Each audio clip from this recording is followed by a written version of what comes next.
Welcome to another edition of the Sporting Kansas City Show on your home for SKC Soccer, Sports Radio 810 WHB, wherever you get your podcasts, wherever you stream your video content. Yeah, we're on video. Our beautiful faces are here with you again, as is our beautiful Michelob Ultra. They are the presenting sponsor of the Sporting Kansas City Show. Michelob Ultra, it's only worth it if you enjoy it. And we are back in studio today. Nate Bukaty along with Ali Trost, and the triumphant return of the birthday boy, Conall McCourt, as well. Happy birthday, Conall. Thank you. How are you, man? I'm fantastic. Lovely to be back in these hallowed halls again, recording for the Sporting Kansas City Show. You two once graced these hallways on a regular basis. Now you grace the hallways of Sporting Kansas City on a full-time basis. We're going to get into what you do now because we've mentioned your name a few times on the show already this year, but now you get to actually talk about it yourself. Ali, how are you doing? I'm great. It's not my birthday. I feel like it should be, though, with all the birthdays today. Right. You, Chioma, who's going to be our guest later on in the show, Alan Polito, one of my friends from high school. I'm like, this is a good day to be born. Yeah, every year it lands on International Women's Day, so Yeah. It's all about you. yeah, for me and the women. There you go. Let's Good. go. Ladies' man, Conall McCourt right there. And Chioma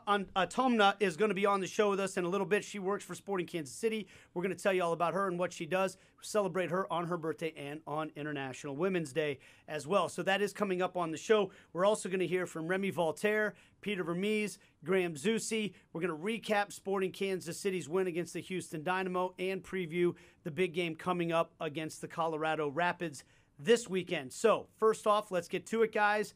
Sporting Kansas City 1, Houston Dynamo 0 in the home opener this past weekend. There was a threat of weather kind of looming all week long, and then it didn't really happen. Weather was decent. The game was a win, right? Like we wondered, Ali, coming into the game, was Paulo Nagamura going to come out and try to play and attack the style of play that he learned here under Peter Vermees, or was he going to take a page out of all of the opponents he's seen when he'd been here with Sporting Kansas City and park the bus? And we found out that answer pretty quickly, didn't we? Oh, yeah. He parked that bus. Those two lines, I mean, were so hard to break down. It was a wall. And credit to Sporting Kansas City. They stayed patient. They eventually did find their way through. It came off of a nice little bout of possession there. I think it was a minute, 40 seconds of passing the ball around, then forced a Fafa Picault mistake, and Johnny Russell takes advantage, and boom, Remy Voltaire there at the top of the box. Got a second shot in that game, which was good for him after he kind of whiffed that first one. But he did say the wind, which was very bad. Yes. If you were out at the game or just out and about in Kansas City that day, the wind was bad. You can look at any clip of me on the broadcast and that'll tell you that story real quick. But no, I think for Sporting Kansas City, that was a massive win. And Johnny Russell, guys, pointed this out to me in our post-match interview.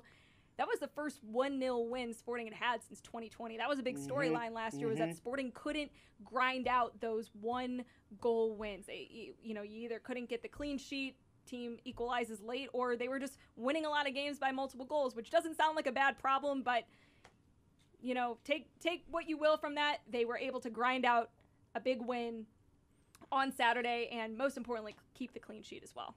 Yeah, I mean, I echo everything that Ali said. I mean, it was I never really expected Paulo Nagamura to come out and try and play. First of all, he's only been there a short while, and their offense, I mean, wasn't really promising against RSL, so right. You weren't really sure what they. And he strikes me as a pragmatic guy as well. Paulo, he knows coming in that everyone's going to be fired up for it. It's a home opener.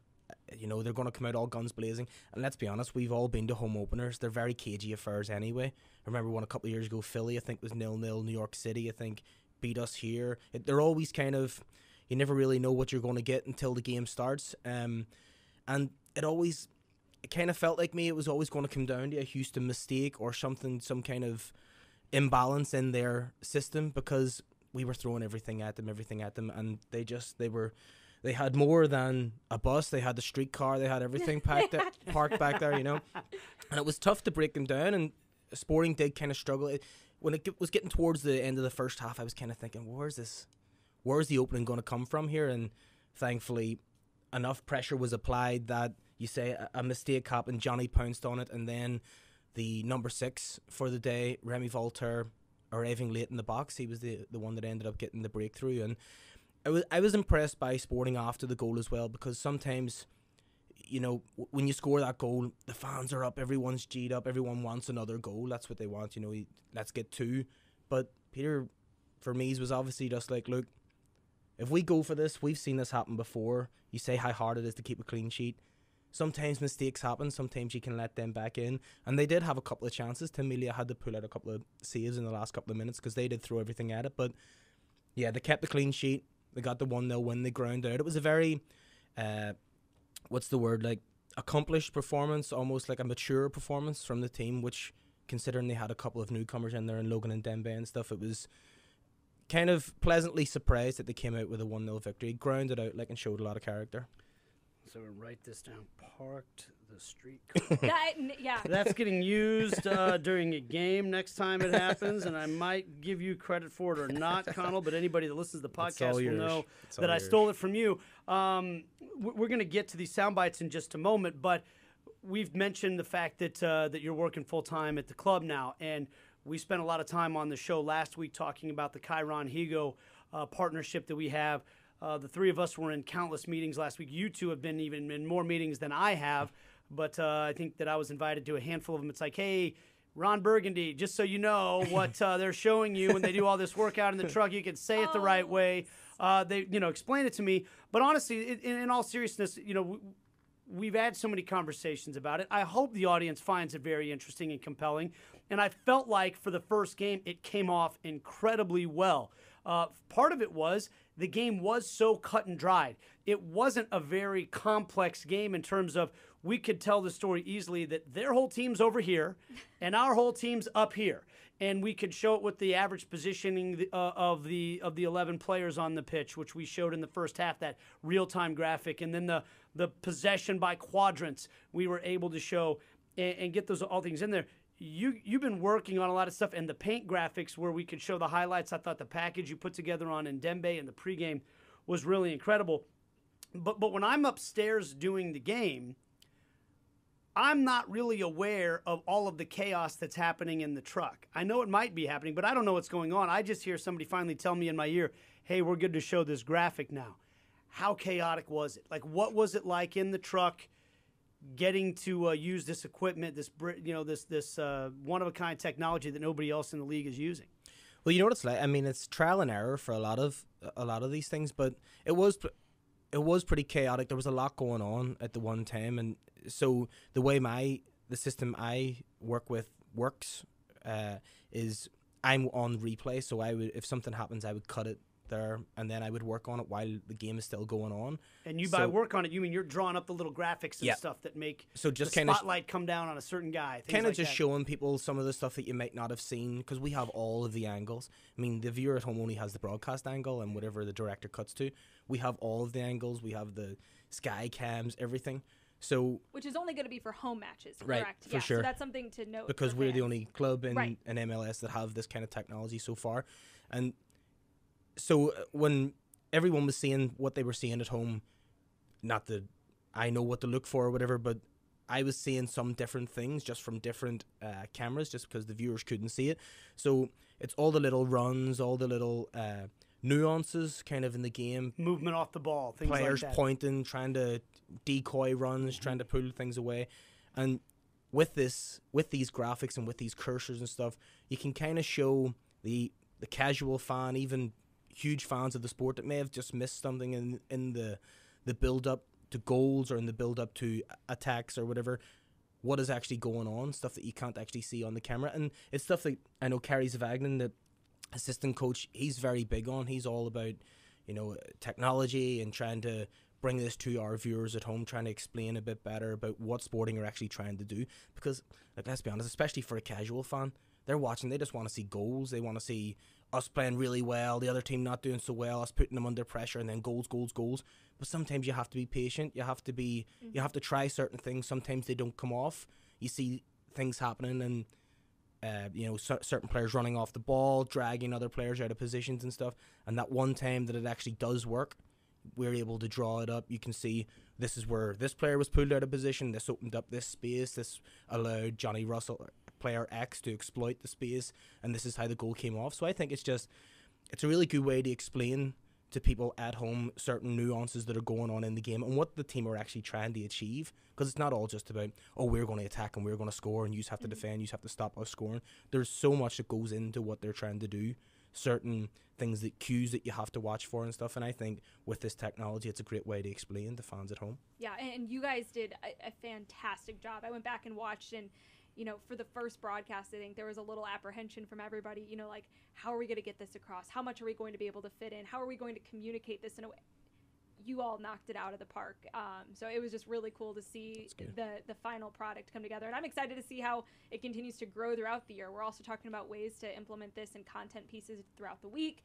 Obviously, the pregame show, Conall put together a few different packages that we were able to highlight. So it's really awesome. And like you said, it's a way to help communicate to fans and tell the story of the game in the ways that aren't as obvious, that aren't just the goals. And even if it is a goal, well, let's rewind 2 minutes leading up to that goal, because more often than not, there's something that happened that really helped set that goal, that play in motion. So it's really exciting to be able to tell that story, and especially in this game where Sporting were a little overzealous in that Atlanta game. They weren't as disciplined, they weren't as patient, and that patience against Houston really paid off for them.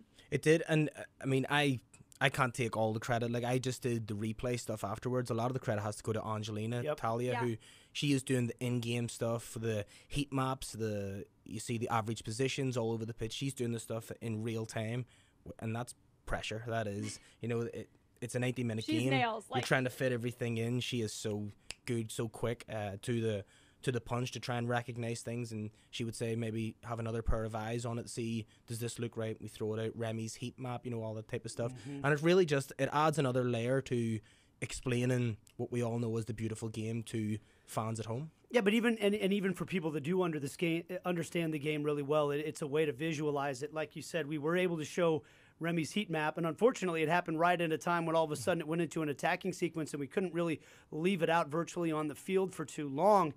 But Remy covered more ground than anybody on the field for Sporting Kansas City. He did all the hard work and the heavy lifting and the water carrying that the number 6 is expected to do in this system, and then he goes and scores the goal. And I have to admit, I'm really glad that there was, when we made our picks to kick before the game, there was a lot of chatter going on by everybody, because I was ready to give Allie a whole bunch of crap for picking the number 6 as her pick to kick, because I'm like, yeah, the number 6 scores a lot of goals in this system. Sure, Allie. And I didn't say it, and then Remy goes and scores the goal for her. And Allie, Bill, we're going to hear from Remy in a second. You've seen that a lot from him when you go out to training. Yeah, and not only has it been on display, not just in preseason this year and in training sessions this year, but even going back to last year, it was really kind of almost amazing that he didn't score more goals, and that was a big point of emphasis for him coming into this season. He wants, not in a selfish way, but he wants to pad the stat sheet. He wants to score more assists, or get more assists, score more goals off of set pieces. You see him taking a lot of those this year, and he's kind of splitting that duty with Johnny Russell. He came in conversations I've had with different people, and that's kind of the beauty of preseason. You get to have conversations with people that you don't usually get to talk to on a regular basis in season, because everyone's doing their jobs and caught up in their own routines. But talking to Sporting's dietitian, he was, according to her, one of the more disciplined players in terms of, getting his body right with his diet going into this year. Like, he's really locked in and wants to make that year 1 to year 2 progression here with this team a big one. And when we talk about him playing the 6 versus the 8, and I asked him, and it's been a big, topic of conversation. Is he an 8? Is he a 6? Who, what's his better position? He goes, Allie, I just want to be on the field. I just want to help this team, and whether I'm playing at the 6 or playing at the 8, if I have an opportunity to score, if I have an opportunity to set someone up with an assist, I'm going to do it. It's kind of like what Vermees used to say about Busio. He's a good soccer player. Yeah. But there are certain guys where you look at him and you go, that guy's an 8. He's a destroyer. He needs to be free to go all over the field and wreck people. Some guys, it's like, no, he needs to be a 6. He's going to stay home, whatever. And Remy looks just as good in either position. Yeah. But before we hear about that versatility, let's hear from Remy. This is after the game. He's not very bashful about maybe some comparisons and how he sees himself in that ability as a finisher. There is a lot of wind, so it's very hard to have a great shot. But at this moment, I'm focused on the ball and I have a great shot. So it's good because I train a lot on the training. I score a lot. That's why the coach tell me always Benzema, because I score a lot. So this year I will try to have a lot of goals and a lot of assists, because I know I have the quality for that, so I'm focused for that, and today is very good because I helped the team to win the game, so I'm very happy for me, but for the team too. I mean, hey, if you see it, you can be it, right? And that's Remy Voltaire. He certainly finished like Benzema on Saturday, didn't he? Because there was, I mean, if you watch it back, there was a sea of orange bodies in front of him, and it's just, it probably will annoy Paulo Nagamura a lot that someone didn't get out to him. But see that late arrival in the box, that is, you can't really teach that in a way. You know, Remy just sees what's coming. And look, Daniel Shalaway is, well, he was the top goal scorer last year. He is the goal scorer. For Remy to give him the shout and say, this is mine, leave that, you know, he was confident that he was going to score there. And the daisy cutter right across Steve Clark, I mean, I think he was still diving 5 minutes after the shot hit the back of the net. It was a wonderful finish, and you can see where some of the comparisons are coming from. Maybe Zidane next week. But I think the guys have that confidence in him too, because they do see it in training. And it really, I didn't get a chance to really fully get through this hit on the broadcast because I think Johnny was taking the ball up the field and, you know, trying to find that delicate time of when do I step out and when do I, you know, but they you know, Benzema, I'm sure he'll have other nicknames as the season goes on, but, you know, they call it the French touch. And I'm like, well, okay, does EC have the French touch? No, EC doesn't have the French touch. It's Remy, and it's all he says, all in his technique when he steps up to, you know, take a set piece or when he's in shooting drills and training. I mean, that is something that, you know, when we talk about Sporting losing Alan Pulido and where some of those goals are going to come from this year, that is if we see similar seasons from Daniel Shalaway, if we see a similar season from Johnny Russell, if Kyrie Shelton's able to maybe double his goal output from last year, or even go beyond that, where are those goals going to come from? And if Remy Voltaire can have a 5, 6, 7 goal season, who knows, depending on where he ends up playing and what Uri Rosel's status is and how healthy he's able to stay this year with the hamstring. I mean, there's been a lot of chatter and concern about Sporting Kansas City's goal scoring ability without Pulido in 2022. But if you're able to spread that scoring out and have guys really step up to the plate like Remy Voltaire and have a good season in that category, then it's really, you have goals coming from different places. Okay, let's hear from Peter Vermees on the versatility that we mentioned of Remy Voltaire. We recruited him. We knew that he's an 8'6", not a 6'8". And so he's really helped in that when we've had issues in the past that, you know, especially last year when, let's say, we had to move Ilie back to central defender, he could easily drop into that place. And then Boost came along. But then when Boost left, again, we had somebody to help us out there. So, yeah, he's very versatile. And the other thing, too, is that he's a really interesting guy. And I say that because when he first got here, I think it took him a few games to kind of get his feet wet and see what it was really all about. And he just kept climbing over the season. And I can tell that he's come back completely different this season in that he just has a better understanding, a better confidence. And so, like him scoring today, it's because something that he set out to do is be more productive on the stats in you know, assists and goals. So good for him to get that. So, look, it's going to be, I think, that when you look at the rotation of the midfield this year, Gadi Kinda working his way back from injury, the fact that Jose Mauri is gone now, Felipe Hernandez and Roger Espinoza are kind of plug-and-play type players that can play slightly different roles, that versatility, and I think that the consistency of Remy Voltaire is going to be crucial to this team this year. To me, he's the one anchor that you look at and you hope that guy plays well over 30 games this year and plays the majority of the 90 minutes in those games. If he can do that, I think Sporting Kansas City will feel really good about their midfield. Now, it was also an emotional day over the weekend as well. We talked about this on the broadcast. We got a hit from Allie on this. Black armbands worn by the players. Rob Thompson, Robo, been with the organization since the very inception of the KC Wiz, and is a dear friend to every person that's ever played for this team, by the way. I mean, if you go back and you see the way all the Sporting KC alums treat Robo when he's here, it kind of gives you an indication of what he means to the club. His twin sister, Gigi, passed away after a 7-year battle with cancer last week, leading up to the home opener. And that, for anybody that doesn't understand, the home opener, we talked about it last week on the show. There are people all over the stadium trying to do last-minute preparations, getting things ready. You've got media day. You've got a million things going on. And for the team, they're gearing up for the start of the season as well. They decided to change their practice schedule to go attend the memorial service for Gigi, Robo's twin sister, and that was obviously a special moment. I talk about the way the players revere Rob Thompson, and the ones that have been around for a long time have that much tighter of a bond with him. So think about a guy like Graham Zusi, who's been in Kansas City for 14 years as a close friend of Robo's. He spoke about Gigi and the significance of everything that happened this past week. It's going to be tough to talk about this one without getting emotional, but yeah, I think it says a lot about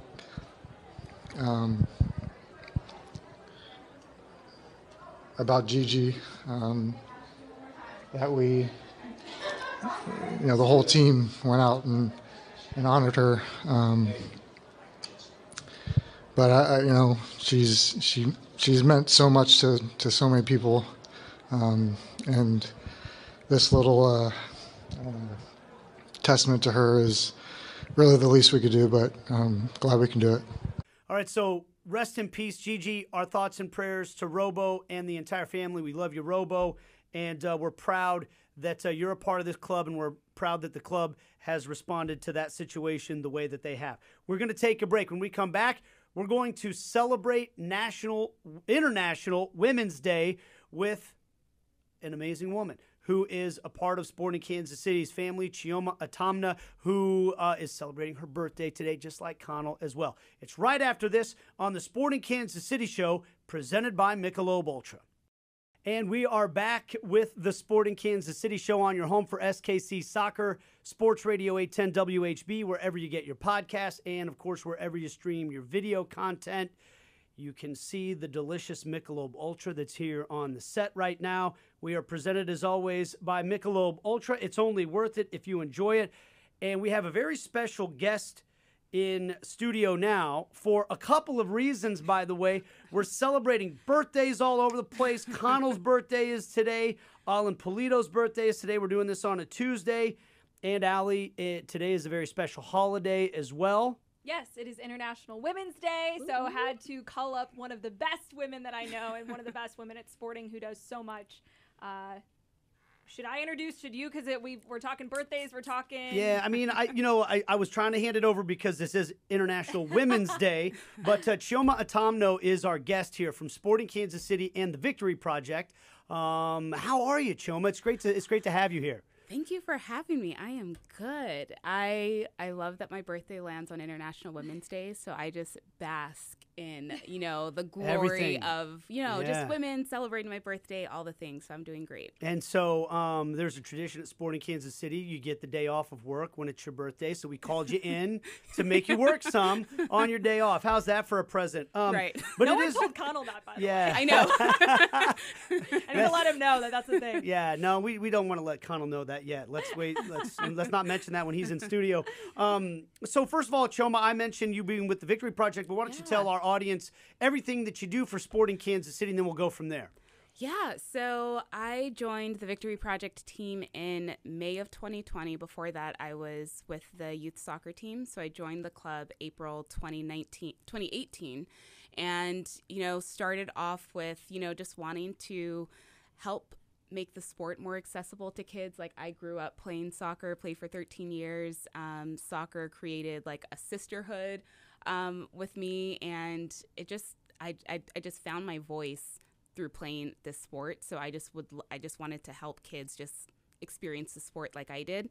And then, I kind of was like, okay, how can I, on one side, we were creating all of these events and clinics for kids to play soccer, and how can we now close that gap? And so I made that switch to the Victory Project side. And in addition to the Victory Project, we also oversee like community relation initiatives. So providing volunteer opportunities for the front office, getting our players engaged in the community. And what was really cool was last year, with the Victory Project being on the front of our jersey, we expanded our pillars. And so, like I said, I wanted to help kids get access to the sport. We added soccer for all kids, and then also helping kids with special needs and providing experiences for them. So it was a really cool time to, just be a part of growing the Victory Project and then creating all that programming and getting more people involved. So, yeah. So I don't like to brag about it, but I'm on the executive board for the Victory Project. And actually, yes, I do like to brag about it because it's such an awesome organization. Yeah, no, I mean, like, it's one of those things where when we have our meetings and everything, you just you feel good about everything that you're doing. And Chioma and Jackie do a wonderful job when we have the meetings of reminding us all of the amazing work that the Victory Project does.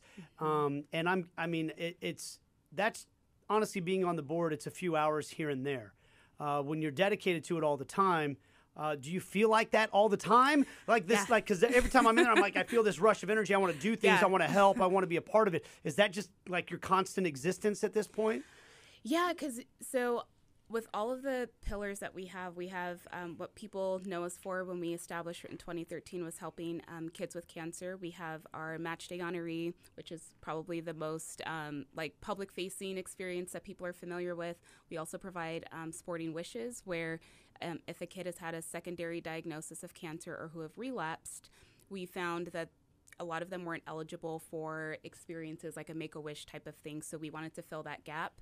And on the other side, we've partnered with, Variety KC. We have a longstanding partnership with Special Olympics and providing opportunities for those kids to play soccer. We've sponsored a Power Soccer team, which is really cool, which I had no idea that Power Soccer existed.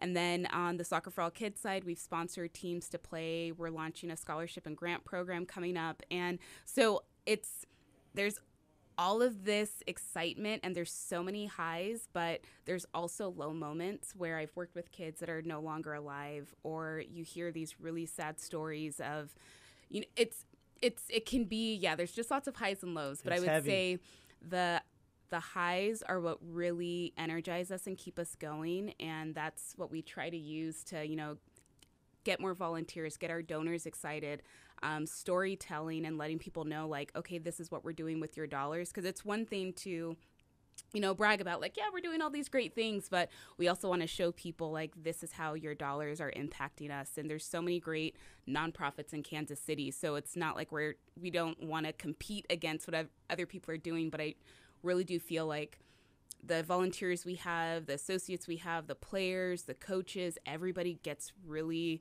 involved, and it's just really cool to just have people feel like they have ownership in something that you're a part of. So, yeah.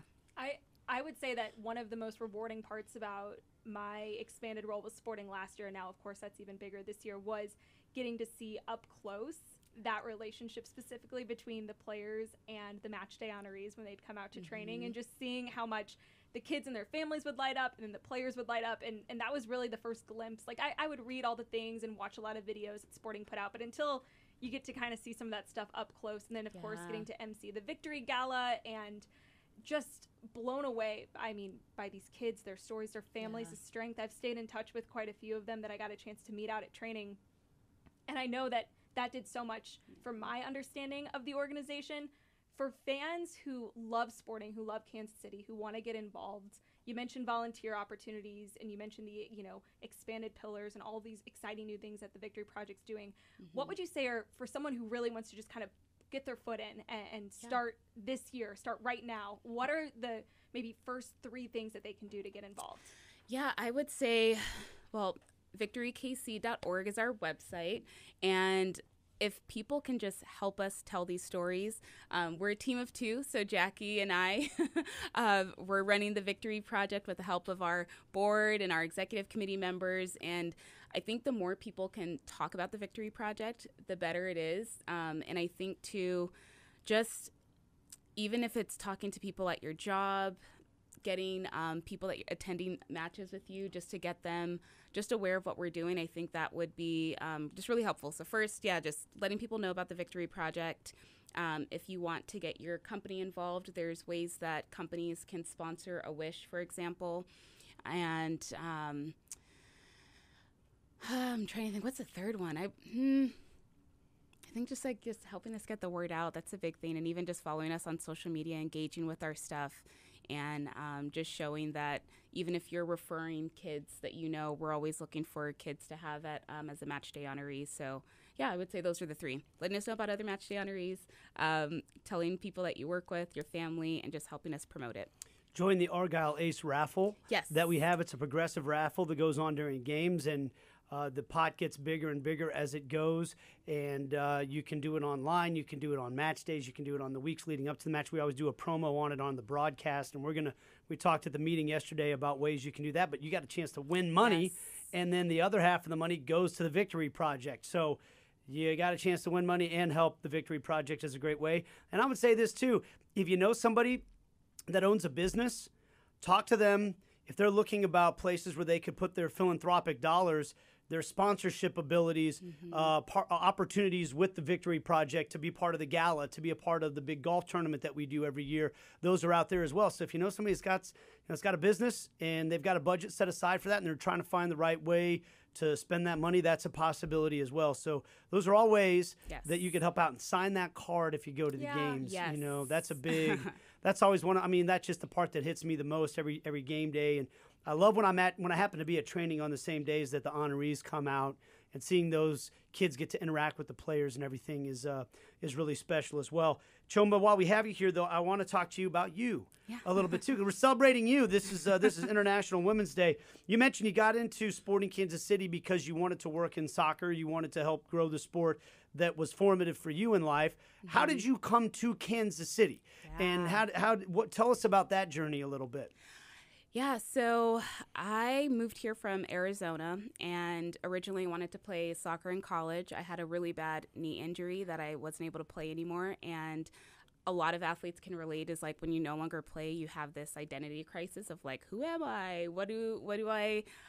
Who am I now? And so I just wanted to stay connected to the game, and when I was no longer able to play, FC Tucson was a semi-pro team that started, and they were just looking for people to help volunteer for preseason. So on one hand, in the beginning of the year, we operated as an events company.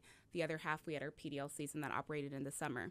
And for me, just being a soccer fan, I was just like, this is Tucson. And like Tucson's a very small town, and all of these elite athletes were coming to Tucson, and I can just watch them play for free. This is so cool. The Desert Diamond Cup, right? Yes. The preseason. That's what Sporting always would play in. Yeah, and so Sporting was one of the first clubs to attend the Desert Diamond Cup preseason, and then it just grew. It went from like 4 teams to 6 teams, and then at one point I think we had like 14 MLS clubs coming to Arizona, and then we attracted international clubs. So there was a team from South Korea, Croatia. We had Chivas Guadalajara, the U23 team, and the Canadian national team. And so I was just like, I think I want to continue to work in this space. And when I kind of just kept moving up the ranks, I felt like I hit my ceiling there, and I was ready to like take a leap to another club. And Sporting always stuck out as one of the more professional clubs in terms of I had to work with the coaches, the team admins. I had to help schedule training sessions, work with the county, and just all of these things. And Sporting was always very, but the teams I didn't have to worry about. Yeah. So, and for me, who I'm like, I think I can make a career in sports. I want to work with a club that is professional, that has a really expansive like business side of the sports team, and with youth soccer, even just we have our in-house F&B, like there's all these different business ventures with Sporting. So made the decision to come to Kansas City, and then here I am. So I love it. Your story like really resonates because it's very similar to mine in that played very competitive soccer throughout my entire life, suffered an injury in high school that really kind of changed the trajectory of my life after that, because my dream of playing professionally or playing in college it was kind of different after that. I didn't feel like that was the best avenue. And so it was then, you're trying to separate, like you said, who am I now? Yeah. Like, what is my identity outside of this sport that I have loved and dedicated so much of my life to? I want to focus on that because recently we've talked, especially in soccer and in college soccer, a lot about mental health after the really tragic and sudden death of Katie Meyer with Stanford. And she died by suicide. And a lot after the news came out about that, a lot of conversation is sparked about not just mental health, but pressure on athletes and that identity that is like so ingrained in this one small part of your life, but can feel like the world. When you were stepping away from your identity as a player to, you know, who is Chioma now? Like, what do you consider your identity now? And what was that journey like for you? Were there any of those really low points where you're like, who am I? How do I go about, you know, this world now? No longer an athlete. Yeah, it was really tough. I actually like left school for a while because I was just like, I don't know what I want to study. I was doing now really poor in my classes. As I graduated with a 4.3 cumulative GPA, never really had to study. And then now in college, it's like I'm not doing well in my classes. And I'm like, I don't know what I want to do anymore. And so I left school just to like, okay, let me just work and figure out. And I felt like I was wasting money too. And of course, my parents were not happy about that because they were just like, what are you doing with your life? Everyone's supposed to know what they want to do at 18 and go into that profession. So it was tough, but I felt like getting back and working in soccer helped me find purpose again. And I've shared this with people before, like growing up, my dad was a pastor. And so I lived in a very like conservative household in terms of just like we just had very conservative Christian values. And sometimes women playing sports or women being athletic and all these things weren't really something that they thought was what I should be doing. And so sports was really an outlet for me. And so I found my voice with sports. And so when that was taken away from me, it was a really hard time to just figure out like, who am I now? So I went back to school to study nutritional sciences to selfishly figure out how to eat and exercise for my body now. And I feel like a lot of athletes, that's also another thing that you struggle with.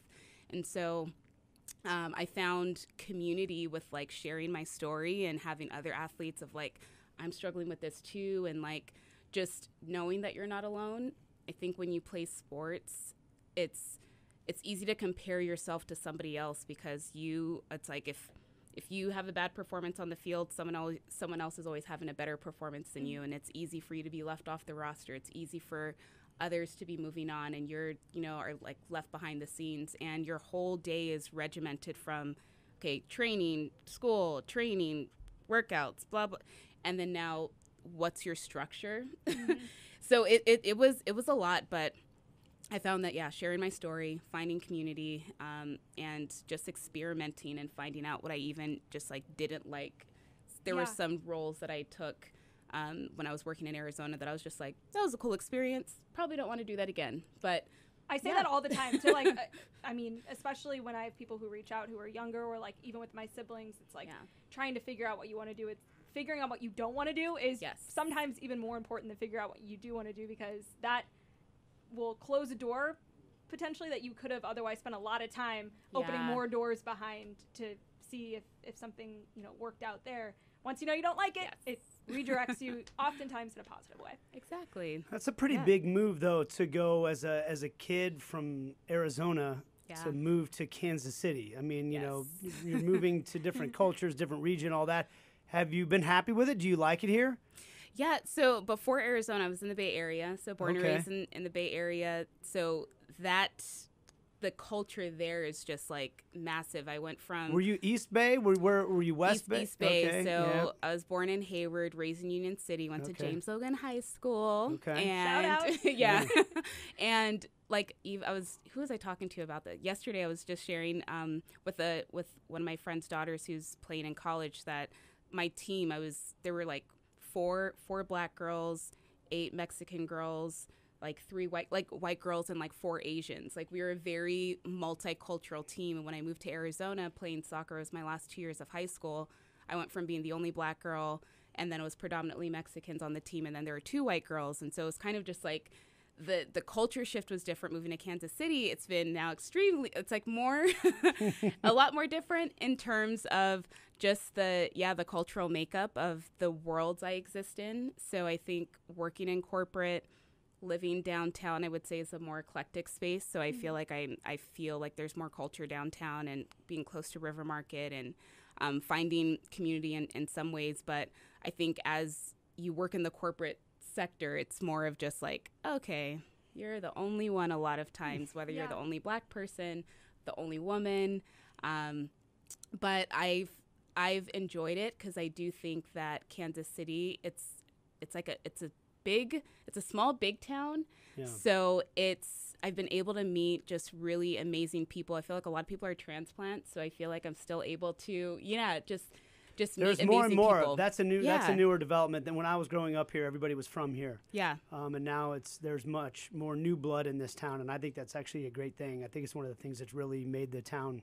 Mm-hmm. I've always loved Kansas City, but it's so much hipper now than it was because of people like you two. Well, Yeah. but, How and about I that? feel like people who end up moving here have so much pride for Kansas City. I've only lived here for like 4.5 years, but I feel such a strong connection to the city, to the growth of it. Yeah. Like, I'm so much more invested in where Kansas City will be in 10 years than I ever was from, where I grew up. And when you talk about like diversity and like the soccer teams you're on, there was no diversity on any of the teams I was on. And so when you talk about making the sport more accessible here in Kansas City, like, I love hearing that because I do think it's so important for kids to play with people who don't look like them, to interact with people who come from different backgrounds, different cultures, different ideologies, all the everything. Yeah. Starting at a really young age. And that was something I didn't really grow up with because of where I lived and the proximity to where I played my games and everything, and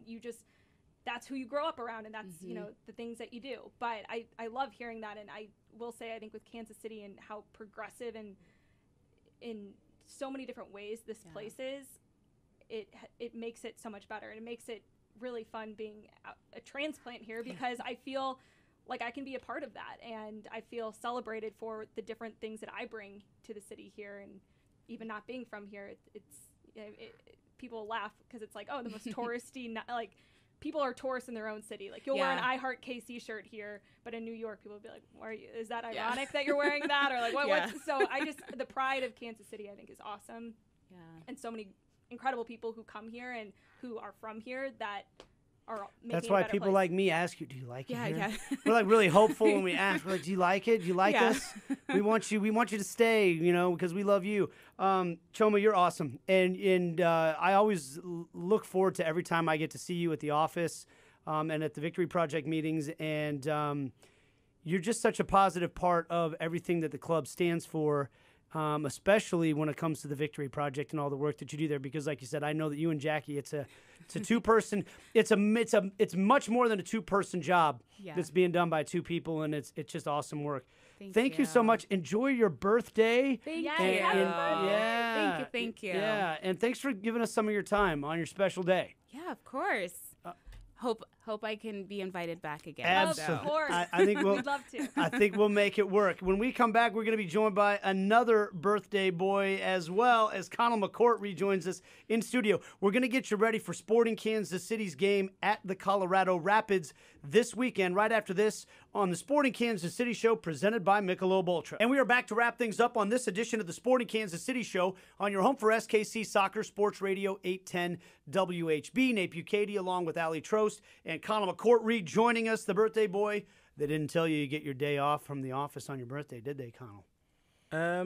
Well, I've heard some rumblings. Heard some rumblings? Yeah. You can But- use it, though, I think, just in your birthday month. So Yeah. start thinking about when you want There you to. go. I have a busy schedule, so Birth I can't month. be taking. No rest for the weary. That's what we Right. like about Conall McCourt and the attitude there. Hey, we're presented by Michelob Ultra. It's only worth it if you enjoy it. All right, guys, big game coming up against the Colorado Rapids on Saturday, 8 o'clock on 38th the spot. And we believe here on Sports Radio 810. Some of that might depend on whether or not the Jayhawks make it to the championship game of the Big 12 tournament, but expect the game here for now.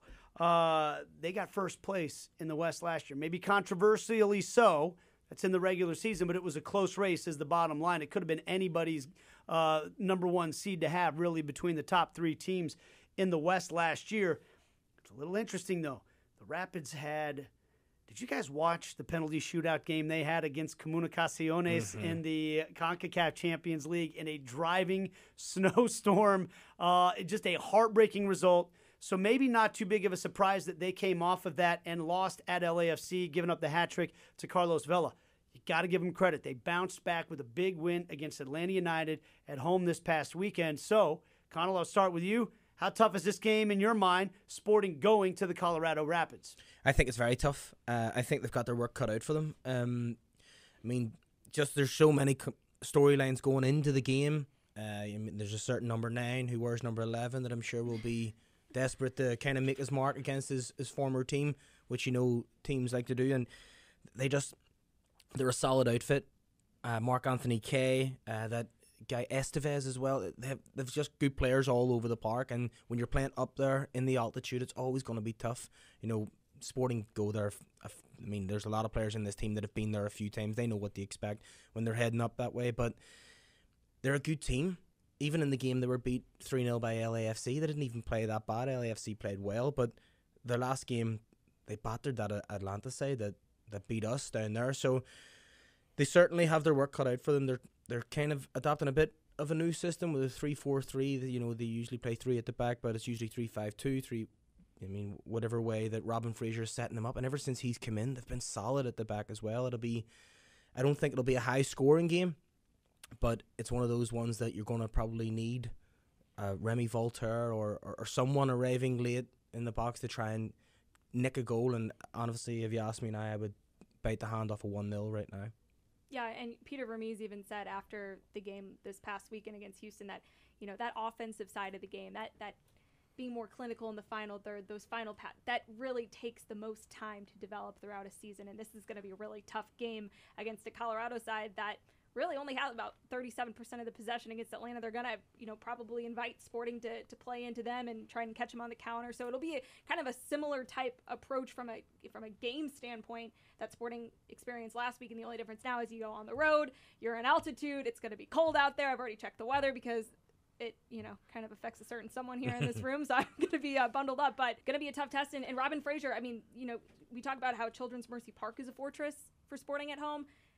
That's been the same situation at Dick's Sporting Goods Park for the Colorado Rapids. I mean, especially under Robin Fraser, they only have 2 losses in 26 home games, second fewest in MLS. They're a really tough team to beat on the road for a lot of reasons. But I think this early in the season, it's going to be a tough test, but Sporting will be up for it. Yeah, the crowd in Kansas City, I think the stadium atmosphere is what makes this place so impressive. It's the altitude, that type of atmosphere in Colorado that can really get to you. But you have to give them credit because they make themselves a very difficult team to play against when it comes to the midfield and all those other things. So we'll see. We'll see what happens. Sporting Kansas City against the Rapids. This is an opportunity to try to get a result on the road in the Western Conference away from home. I hope you enjoy whatever's behind us right now because we're not going to recut this segment. I'm just telling you that right now.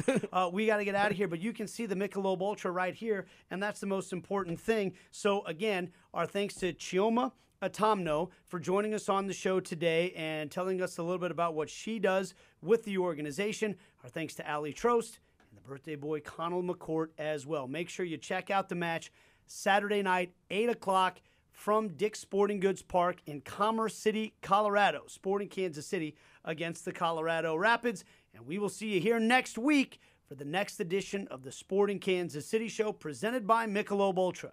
It's only worth it if you enjoy it.